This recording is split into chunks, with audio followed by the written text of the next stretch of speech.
សូមធ្វើការសាក motor ຂនាត2សេសនិងຂនាត3សេស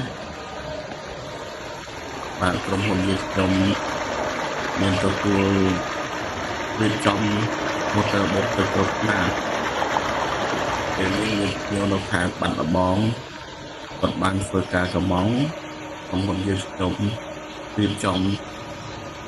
តេស្តធ្វើការសាកល្បងឲ្យវាមានដំណើរការរួចរាល់មុននឹង